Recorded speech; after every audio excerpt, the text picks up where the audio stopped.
And welcome back to the Breakdown Podcast YouTube edition. I'm Miller King 51, your host, and with me, as always, is my partner in crime, NKO Gonzo. Hello. What's going on, man? It is going. It's going, and we're here to talk about Superman and Lois, episode 3 of season 1. Absolutely. I came prepared with my insignia. Prepared would have been a button-down shirt with a tie around the collar, thrown over with the my shoulder. tie, blowing in the wind. Exactly. Yeah. That would have been. That would have been prepared. You're in mild cosplay right now. That's my cosplay for PopCon this year. Right. I got you. Yeah. So this week's episode was a little more family oriented, which I really enjoyed. I did like the idea, and I have liked the idea of the aspect of Superman having to balance not just like surviving in the world, but an actual family home life with being Superman. But now with the boys knowing who he is, it makes it a little bit easier for him to just be able to pop out, save someone's life, and keep going. The episode starts out this week. The family is deciding on what to paint the house, how to paint the house, so they can make it their own. They can't decide on a color. They each have a different color. Hunter's Remnant seems to be the running gag, and they kind of did this thing throughout the episode where they're kind of realizing, like, you're dealing with teenage boys who have, that think everything dirty is a joke. So even as they get into it... that hasn't stopped happening. that continues. That's true. The jokes just get dirtier, that's all. But Superman is... they start playing around. They're painting each other, that old trope. And he starts to hear trouble. And it's kind of the precursor. That's never happened to me, where you're painting a room and somebody thinks it's funny and does Nope. It's never happened to me, and if it did, I would be really mad, and somebody might be lying on the floor. You ruined my shirt. Yeah. That's why you're not supposed to wear your good clothes while you're painting. No, that's true. Yeah, they'd be like, what, you spent $50 on that shirt? That's your own fault for wearing white paint. You knew what we were doing. Why are you doing that? So as they're kind of joking around, Superman, or Clark, goes silent. He starts listening in, and it's kind of the lead-in to the main story of what's going on with this episode. And it's the perks of not being a wallflower is the name of the episode. And as he's standing there listening, he just tears off, and Lois is like, well, at least you don't have to worry about figuring out how to tell him what you're doing anymore. Mm-hmm. And so we see Superman. He runs off. He heard the cries for help from everybody on a bridge far away. Across the world. It was literally, I think it was in China. I don't know. It's not like I know bridges, but it looked like it was China, in my opinion. Based on the writing on, I think it was on the school bus. Oh, good catch. I didn't even notice that. But yeah, so he flies off. He gets there just in the nick of time. I was actually pretty impressed with the CGI for this. I was kind of surprised. It wasn't great. It wasn't the best, but it did look good, and it looked really good for CW. Because we have seen some horrific CGI in CW. I'm looking at you, King Shark. I think out of 10, it might have been a 7.5, maybe an 8. Yeah. So he goes, he saves, he grabs a truck, picks it up, grabs the bridge, keeps it from landing on the guy fishing, Mr. Miyagi fishing just below, and he waves at him and realizes he's still got the paint on his hands, so, if anyone had seen him, they could have let it, he would have let it slip, but he... again, where was it? Right. Exactly. Superman had paint on his hands. Let's go find anybody. Yeah. Let me see your hands. Do you have Hunter's Remnant on your hand? Yeah, I'm not really sure that's happening. I think it would have been alright. Right. So he goes through, saves them. He comes back. They go through this. The boys are allowed to go to school again. Jordan is still being picked on immensely by, not Jordan, Jonathan's still being kind of ignored by the football team, and now that Jordan's at the school, he's being kind of bullied by the football team because of kissing Sarah on the first day that he met everybody. Even though it's not the kid's fault, Sarah didn't tell anybody that, she had a boyfriend, so that was kind of on her. Which... I still don't know that she's even really apologizing, and it's still kind of his fault for thinking it was okay to do that. I don't know. I'm not sure. No, she hasn't. Right. She hasn't said anything about it. So, I can't remember the boyfriend's name. Maybe it's James. I don't know. But he corners him. Let's go with that. He pushes him up against the lockers. He starts intimidating him, and Jordan is trying his hardest to not slip. Like, he's actually doing a pretty good job controlling his temper, controlling his anger, though you can tell the way that they were framing it that he was starting to He's starting to hold up. Yeah, he was starting to lose control. And just his eyes just as he's starting to lose control, his father comes back. Superman was listening in, per se. And he shows up just in the nick of time. He's like, "Hey guys!" And James walks off. And of course the boys. Fellow students. Yeah, I'm just here visiting because I haven't been here since I graduated. Yeah. And he walks. The boys are mad at him, obviously, and they cut to them getting home. Because I'm assuming that this happened at the end of the day. I'm not sure exactly how this whole thing played out, but yeah, I know. It was really weird because super weird. Because he said in fifth period. Yeah, it made no real sense. Well, since you're here, Dad, I guess we'll go home. Right. So it's 2 hours. Yeah, but you're here already. I mean, maybe that is where that went to. But yeah, so they go home, and of course the boys are mad at him again because they can't not be mad in one episode. Yeah, I know. Jonathan episode. Less than Jordan, but Jordan has to have, his little temper tantrum, which I think very shortly is going to get old, because at some point... Oh, it's already old. Yeah, at some point you go, my dad is Superman, he does shit. Getting mad and storming off isn't going to solve the problem. We know it's a problem. Get over it. Not really get over it, but address it and be okay with it at that point. And here's the thing, too. Yes, I understand it's a little difficult. He's always flying off to help other people. But think about it. If you sit there and try and say, oh, he's not here for me, he's just helping other people. Right. Oh, well, boo-hoo, you. Yeah. Now you're the selfish one. You're the one that's wanting him here with you instead of helping these people that are about to fall into an ocean and die. Yeah. And the realization that it hasn't been what you thought. He thought his dad just didn't want to be around them. He didn't know his dad wasn't avoiding him.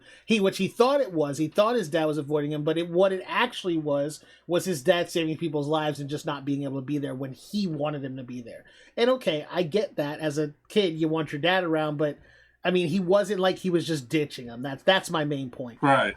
So he throws an attitude, and he's telling him, and at breakfast they were literally just discussing the fact that, hey, yeah, I hear everything. I can hear everything. I just have to selectively pick what I want to hear. But at times, it's if I hear someone in distress, then I react. So it's not like they didn't know that this was a thing for him. This was no surprise. He explained to him, I can control it, but of course he's gonna listen for his kids. Even if he wasn't super powered, I would still have an ear out for my kid.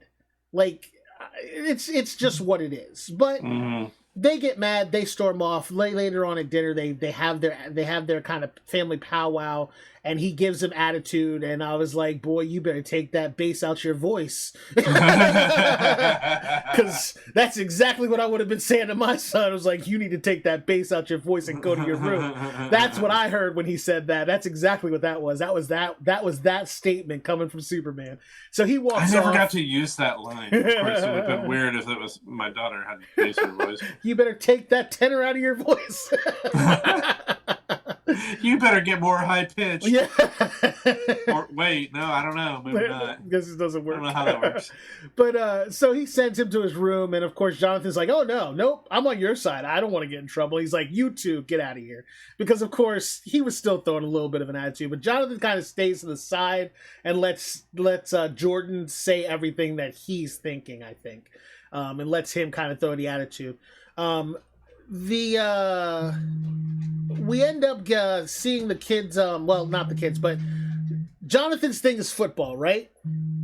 And he wants to be a superstar. Like that was his course as he was going to school in Metropolis. He was hoping to make that happen, right? But they moved, and now he's the low man on the totem pole. They already have their team in place, and he's like the second string QB, and he's not getting the time he wants. And then Jordan comes trotting out onto the field like, "Hey, I'm going to play this football thing because I have superpowers, and I can show people up." And I'm going, not the best idea. I had a bit of a problem with this because this isn't really what happens when you go after the football team. You don't just show up. You don't just show up after they've been practicing for a few weeks and go, "Hey, I found this in the locker room. I'm going to go ahead and play with you guys. Okay, is that all right?" Yeah, it's not really the way it works. The way it looked to me is like the coach knew. And I'm sure he didn't get a physical to turn in because that's always required. You have to get a physical to sign up for school. Really? Yeah. For school? Even I had to get a physical for school when I first started in high school. Yeah. No. I had to go to the doctors and get a physical when I switched to Winter Park High School in Florida. When I moved there, before I could start, I had to go and get a physical. You might want to think, those doctors may not have been on the up and up. It was the school that said it. But I mean, I'm sure they knew. They're working in cahoots. I'm sure they knew I was going to play sports, obviously, because they looked at me and they were like, "You're going to play football, right?" here's the medical waiver. Go get that filled out before you come back. But yeah. So he comes out on the field, and the coach is like, "All right, get out there. We'll try you out." And he just beats the crap out of all of the kids on the football team, which I'm not against it. Like he knows that he's not as strong as his dad. He knows he doesn't have as much power. He is stronger than an average kid should be, but I don't think he's much stronger than, say, a bodybuilder right now. I don't think he's much stronger than like Arnold Schwarzenegger at this point. Dude, did you see how much height they were getting when he hit them? Yeah, I mean, if Arnold Schwarzenegger grabbed the kid and hit him like that, you don't think that's how much height he would get? No. Yeah, I think it would. No, I've hit people hard enough to send them flying. It happens. But either way, he makes a show of it. He proves his point. He's like, "I'm not taking your shit anymore. That's it. You're gonna put some respect on my name. And if you don't, I'm gonna keep beating you down." And eventually he does get that respect. And James, which I don't think that's his name, but that's what we're rolling with right now. That's his new name. Yeah, he puts out his hand for him and James takes it. He apologized. That was the main thing. Jordan has made strides towards becoming a better, a healthier kid. Like he knows he has, anxiety issues or whatever it is that he's diagnosed with, but those social anxieties that he has, he's breaking through them right now. And that was like one of the big steps for him. Like when he took his hand and he's like, "Dude, I'm sorry. I'm sorry I kissed her. I didn't know. I apologize." And the kid took his hand, and that's really all that was kind of needed. We'll see if it kind of holds up or if he was just like, "Yeah, you just embarrassed me. I'm going to make you pay for that." Because I think that could be coming too. But we'll see where that runs out to. See, I don't know. I think the war between them may be over, but who knows? There has to be tension in the high school. How could there not be tension in the high school? Though the tension in the high school could turn into Jordan versus Jonathan, since Jordan obviously now is going to kind of assume the role that Jordan's going to assume the role Jonathan was trying for, which is all the jock buddies and everything that he wanted, and that's where. like I said in the first episode, there's going to be strife between the two of them because he's going to feel like, oh, I don't have any powers, and he's getting everything because he does. He's not even. It's not even that they like him; they just like what he can do, and he's going to get mad about that. So that might be the strife that's coming. So we'll see where that plays out. So then Meanwhile, Clark ends up finding out right? later on in the episode and doesn't like the idea. And which is kind of funny because I just kept thinking back to Smallville, the Smallville show, Yeah, when Clark actually did play football. and there was like a whole one season. literally the whole episode was basically what they did in this was like, you can't do this, you have to control yourself. If you don't control yourself, you could kill somebody, yada yada yada. It's the same thing as Dad said to him, and it kind of, it mimics it well, because I wasn't even a big follower of Smallville, but I remember that episode. But yeah, so it does mimic that pretty well. But he ends up in the end. He ends up after seeing some of the practice. He the brother talking to him. He went to him and he said, "Look, do you really want to do this? Is this something you really want to do, or is it just something for a girl or whatever?" You're doing it out of spite, right? Yeah, he's like, "No, I really want to do it. I felt something different, and I can hold my powers back." Well, and Jonathan was a big piece of that because Jonathan realized, like, when Jonathan walked in to talk to him and he was playing his video game, which is his go-to moping thing, as we saw from the first episode, he's like, dude, what's going on with you? You don't even like sports, yada, yada. And as he's talking to him, he gets a phone call, and it's one of the guys from the team. And he realizes that his brother actually has friends, and that's something that's new. That's something that he never really did. So obviously he's put himself out there. So to pull him away from it right now, Jonathan even realizes that that's a bad idea. Like, this is going to be good for him to do this. So he tells, Clark, he's like, dude, we need to let him do this. Like, if we can, let's let him do it because, he's been messed up all of his life, and he's actually turning a corner now. So I think it'll be good. But like I said, there's going to be somewhere in here, he's going to throw a hit too hard. He's going to, something's gonna happen. It's definitely gonna happen. Either he's gonna super speed run, or he's going to like jump a little too high. Something's gonna go awry. Someone's gonna get hurt, or something's gonna happen that's gonna kind of put him in the position of, them not really being able to explain what's going on with him. But we'll see where that plans out in future episodes. And something you talked earlier about how it seemed to be more focused on his family. This episode especially, because other than him going to save the people on the bridge in the beginning of the episode, there was no, I take that back. Superman did show up later. We're getting to that. Not yet. But what I'm saying is the central focus of this episode wasn't even about Superman. Yeah, it was all family. It was all family based and that's where we're going to next. Go ahead.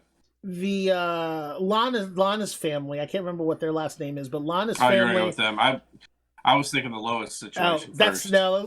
Since we're on the family, we're on the family theme. Let's go that, and then we'll move to the problematic situations. Okay. So Sarah is obviously having a hard time with her mom.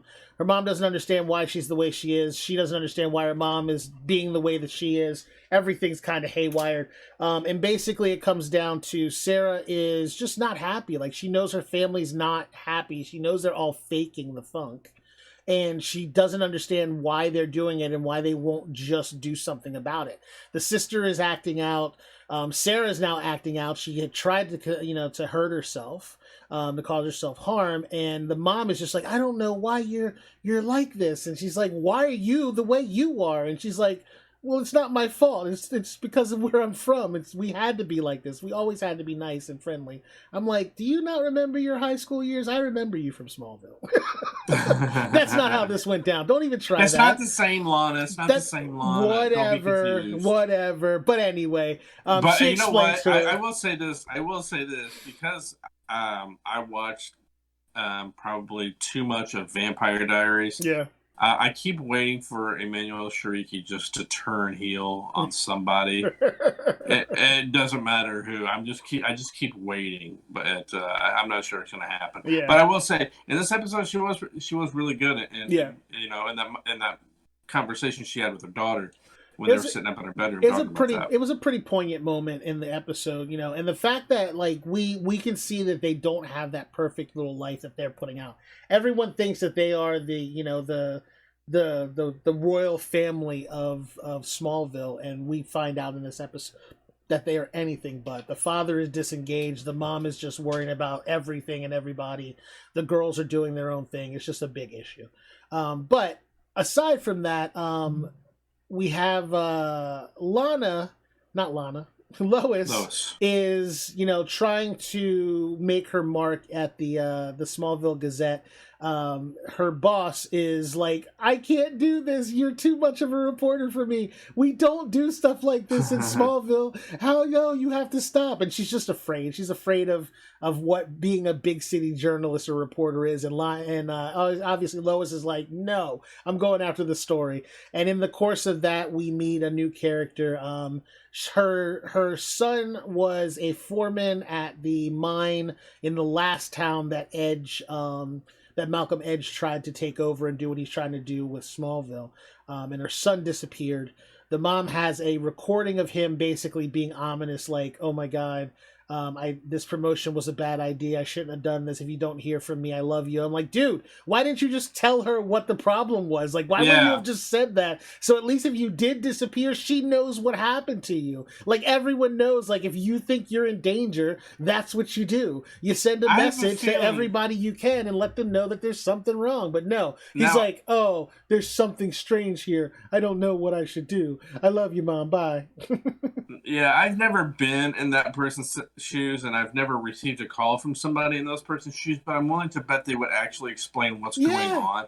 If you don't see me anymore, I love you. Well, why? What's going to happen? I'm not going to tell you that because I want it to be ominous and my murder to be not solved. Yeah. So he disappears, and Lois starts investigating. She's asking questions, and apparently she's asking too many questions because her car ends up engulfed in flames outside of it's outside of the building that has a completely glass front window that both of them are pointing directly at. And did not see somebody walk up and light her car on fire with a Molotov cocktail. Yeah, and she parked so far away, too, on an empty street. I don't understand that. Like, okay, well, regardless of the weirdness. I did like I'm not sure who had the line. They said, you don't have a station wagon, do you? I think it was the lady that works at the newspaper. It's the other one. She's like, you don't have a station wagon. You don't have a station wagon. And the husband, Lana's husband shows up, and he's like, see, this is what happens when you're being nosy, basically. I'm like, God, I really hate this guy. Like, I hate him with a passion because he's that one dude in the town who can't get past his glory days. His biggest accomplishment is, being the I guess, I don't even know, the captain of the fire department, which is fine. Nothing against that, but it's just the fact that, like, he thinks everything that everyone else is doing is against the town, and he's the only person that really cares about the town. I'm like, what Lois is doing is literally trying to save your guys' life. Like, she's seen what happens, but he's just like, no, we need this. Like, all right, dude. This guy is bitter. He's bitter at Clark. He's mad, and it's gonna end up coming out. Just wait a few episodes. It's gonna end up all coming out. He's gonna. There's something because I'm sure he's gonna end up suspecting Lana and Clark. Of course, because there's gonna be a because scene. He thinks she still has a thing for him from high school. So think about this: she's the cheerleading coach. He's an assistant football coach. At some point, something's gonna happen where she's gonna end up falling or something, and he's gonna save her. Like, she's gonna be like doing something, and he's gonna walk through the gym as she's like trying to show them something. She's gonna start to fall. He's gonna catch her, and right when he does that, and she's got her arms around his neck, the husband walks past the door, sees it, growls, and just walks on without finding out the context of what just happened. And then he's gonna be like, "Oh, I knew it. I knew he's back in town, and now you're blah blah blah." And like, oh my lord, document it. That's it. It's so easy to figure out what they're gonna do with this, but yeah. She goes on to investigate a little bit further. She agrees to meet the mother in her hometown. She drives to the seedy hotel which I was like, do they even make those TVs anymore? Like, I'm Yeah. literally pretty sure that TV should have broken by now, and it literally only costs like $50 to buy a 25-inch flat screen TV now. So I'm pretty sure that that should not have been the TV in that hotel That's in a room. really small town, That and in a town, motel that still has bed sheets from the 70s and still smells like mothballs. that town prides itself on its authentic old style hotel. Hmm. It But still has wood paneling on the walls. she gets there, and the door is the door is broken in on the frame. She's looking for the mom, and she's not answering. She turns off the television, and as she turns around, she realizes she's not alone, and there is a behemoth of a man standing behind It's her in the doorway. Colossus. Yes, it is. I didn't know if you knew that or not, but I should have known you knew that. But yes, we have our own Colossus from the X-Men series is playing Subject What a 17. crossover. Who Right. would have saw this one coming? Everybody thought it was going to happen in WandaVision. Nope, it's going And on Superman and Lois. And I mean, he does have Colossus style powers in this. So He as does. he is beating up on Lois, once again, Lois is taking a beat down. She stabs him in the ear with a pen. And I was like, oh, because when I first saw him, I was like, oh, it's just giant hitman. Like, okay. And then she stabs him in the ear with a pen. He doesn't flinch. He just pulls it out and throws it at her. And I was like, Yeah. oh, okay, we're going here. So I was like, this is a super. Like, he's got to be a super. And I was like, who is he? And lo and behold, he's Subject 17, which, How sorry, Subject 11. that? He's Subject 11. And I was like, that's Wait, not did they right. say that in the episode? It's in the credits. Oh, see, I didn't look at the Yeah, credits. it says he said, yeah, you never watched to the end. This has No. messed you up before. But yeah, he's Subject 11, which in the comic books, there's a Subject 17 who pretty much, he's an alien, and he does have like superhuman Superman type powers. Because at first I was like, okay, so maybe this is like their way of, maybe he's supposed to be that big guy from when Zod and his warriors Mhm. came, he had that big giant like mute dude that was with Yeah. him. I was like, maybe that's the route they're going. But then when I saw Subject 11, I was like, no, they're not going that route. Though it is an alien, it's not. See, it's not someone from Krypton, that Right. escaped the shrink wrap, the Superman shrink wrap. The piece of glass, the floating glass. Yeah, so she starts fighting him, and she's like, yeah, this ain't working out for me. So she pulls out her super beeper. He's like, what's that gonna do? And she's like, it's not gonna do anything. But he is. And she's like, ding. He said that's not going to help you because he thought it was some kind of Yeah, pager yeah. like A taser or something. maze or something. Yeah. And she's like, oh yeah. No, but he will. and, It was and an as soon excellent. as she hits it, he comes flying Dude, right through the wall. it was an excellent entrance because she had barely finished pushing that button. He was already in gear and through the wall, and they did that when he hit him. They hit the wall, and when he came through the wall, they did that slow motion with all the stuff kind of blasting out from behind him from him going through the wall. Visually, the CGI, like I said, it's not phenomenal. It's not movie grade, but they've done a really good job on it. Yeah, they did a really good job on it. So he proceeds to get into a fight with this guy. He throws him through a wall. He follows him in. And as he thinks, okay, I'm just going to beat this dude down. He's messing with my wife. He goes to punch him, and old Subject 11 just grabs both of his hands. And not only does he grab his hands, but if you listen, you can hear Superman's hands crack. Like, you can hear, really? like, his knuckles crack from him grabbing him and squeezing.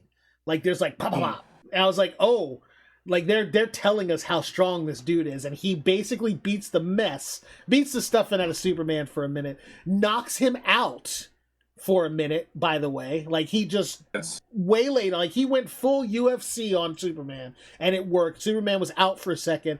He finally comes to, and as he comes to, he goes into his flying mode, and he's just kind of hovering there. And when the dude charges him, he super freezes him, and and then he pulled out moves from Injustice 2. Yes, that's exactly what I was thinking too. 100%. He was just I mean, like, he did it in the blam. last episode too. He did it in the last episode too when he Yeah. punched Luthor up into the sky and then punched him back down. That is literally a move from Yep. Injustice, the video His game. power bar was at 100, and he used his ultra move, Yeah. and it was actually really good. So he beats the mess out of him, throws him through a wall, and the guy gets away.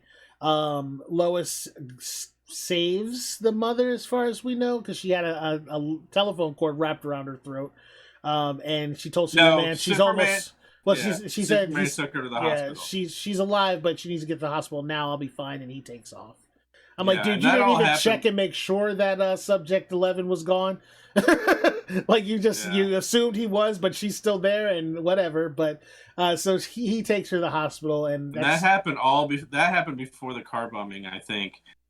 Because then at the end of the episode, Clark comes out with a glass of wine and they start talking and stuff, and everything seems okay. But then the car bombing was first because she had to borrow his truck to go see her.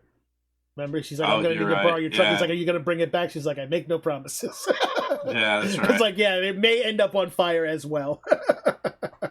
So then we get our final scene, and it's Colossus is driving down the road and talking to somebody on the phone about what happened, and then he stops, and I'm not sure which one it is, but one of the T-1000s from Terminator 3 showed up and was standing in the middle of the road. Did she not look like Christina Loken from a little Terminator? bit, yeah. Now that you say it, yeah, I can see that. I But was like, yeah, what's going on here? she's just standing in the middle of the road. He's like, "Okay, I'll stop," and then she proceeds to melt his butt to the chair with her Superman heat vision. Yeah, and then she calls somebody and says that he's taken care of. Or as Jordan would say, his eye lasers. Yeah, his eye lasers. Yeah, so Colossus was working for somebody. Right. She's working for somebody. Who are these somebodies? Are they the same? And who is she? So here's my idea, my thoughts, and you guys are more than welcome to share those with us. Please do down in the comments below. But if anybody has comments, questions, ideas, let us know. Oh, and while you're there, hit that red subscribe button and ding that bell. Ding the bell. Give us a thumbs up, and be sure to check out the podcast. And it's on Google Play, it's on Spotify, and it's on Apple Podcasts as well too. So please check it out. Yeah. So okay, what are your thoughts? My thoughts on this is I love the ending. I wasn't expecting it. Like when she was standing there, I was like, I thought maybe she was like his contact at first, right? Because he's on the phone with somebody. She's on the phone. I'm like, oh, he's talking to her. He's like reporting back to her, and then she's just like, poof, be gone. And then she's like, "Yeah, I got him. I'll get the rest of the team." So here's my thoughts. She obviously has the same power Superman has, and my original thought, like I said, was like, okay, maybe the Zod situation is going on. These are exiles from Krypton that have come to Earth and they're causing a problem. But then my final thought on this is maybe this is why Luthor is here. Maybe Luthor thought Superman was responsible. But obviously there's more people on Earth right now with Superman's powers. And maybe they're responsible for whatever fractured his world. And because Superman intervened, he thought Superman was responsible. So I think that through what's going on with Luthor being there this time, maybe Superman doesn't end up becoming who he thinks he is because this new threat is there and he's going to have to deal with that threat. And I honestly would not be upset if we get, this is going to be the new big bad. We thought Luthor was going to be the big bad. I have a feeling that Luthor's going to end up being the standby sidekick. He's going to end up turning to the fact that Superman is not bad. That he just wants to raise his family. He's not the Superman he thought he is. But this new big bad, whoever this chick is and whoever she's working for, they're going to be the ones that they're going to team up and destroy. That's what I see. That's kind of what I see happening at this point. Because Luthor was nowhere to be found. I don't, he wasn't communicating with anybody at all while he was attacking Superman. It was just him and his ship. So I don't think she's connected to Luthor in any way. So I think that when it comes down to it, there's a bigger bad in the wings that we don't know about yet that's going to make itself known. And I think that Superman and Luthor are going to end up teaming up and taking on. It will be Zod in the end. I mean, we can't rule it out. We can't rule it out simply because they are. I mean, anything's they're there. Possible. They're there. Anything is possible. Yep. Well, we do want to thank you for watching. That is going to end this video. Be sure to check out the show. We do it 7 p.m. ish Eastern on Twitch at twitch.tv/MillerKing51_51. That link will be in the description down below. Yes, that is every Tuesday. And be sure to give him a subscribe over there. I'm at NK Ogonzo over there on Twitter or on Twitch as well. I'm not on Twitter. So please give us both a follow, and we appreciate it. And for Vic, that's me. I'm guessing you're on that side. And that's it. You got it right this time. All right. I'm Corey. Thanks for watching. We'll talk to you next time. See ya.